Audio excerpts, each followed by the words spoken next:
Okay, I've got a piece here that is leather hard. It's a little drier than usual, but it's still leather hard.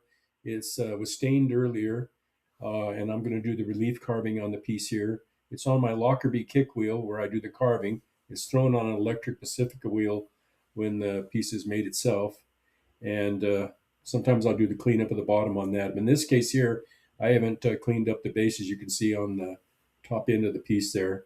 I'll finish that in the end of this video. I'll clean up the base a little bit, give it a nice footing. But on the right side, you see a piece of it there with a little different angle.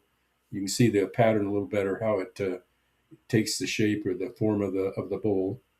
So here again, I'm just doing this repetitive pattern. There's 8 sections. I'm adding another feature to it with my little music wire tool, which is actually a paintbrush with a music wire loop in it. I've made several of these little music wire loop tools, different shapes at the end. Some are curved, some of them are straight, some are a little bit pointed for a finer line, but it'll give you a little bit different type of line when you do the relief carving. And that's a lot of what I do in all my work. Almost all is relief carved one way or another. So anyway, I've got it just tacked down with some clay on another bat, and on the wheel head of the Lockerbie, there's some lines, some guidelines. So if I want to break it into 4 sections, 3 sections, 6 or 8, I can just follow the pattern on the Lockerbie wheel head, and it'll give me a rough glance at location, how many sections I want on there when I put fine guidelines on the stain. So here I'm adding more features to the relief carving. Again, it's repetitive pattern. Now this stain that you see in the dark area there, when it's actually fired to cone 5 in my Scott kiln, that'll actually turn black, and the clay itself is sort of a medium brown. The grog in the clay is not super fine like a porcelain, but it's not a heavy duty grog. I can't throw super large pieces with it, but it's a fairly plastic clay.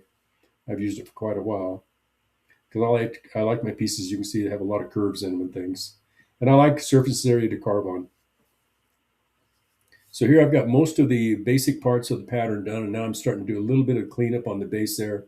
I'm just using a Kemper loop tool at the top there and just removing some of the clay, give it a nice little radius at the base, leave a little stand-up area there in the middle, and I'll relief cut the section like I'm showing right here. I'm lowering that a little bit so it doesn't rock with a high center or something like that when you set it down somewhere. So I'll clean it up there a little bit and smooth it out. Here I'm just moistening it down a little bit to soften it up a little bit. Then I'm just going to compress it down with a steel rib like I'm doing right here, and that'll smooth it out. And that'll be a natural brown when it's fired. Sort of a medium brown color. So basically I'm done with this part of the carving. I'm just doing the finish of the top of the pattern. I like the contrast between the medium brown and the black stain when it's fired.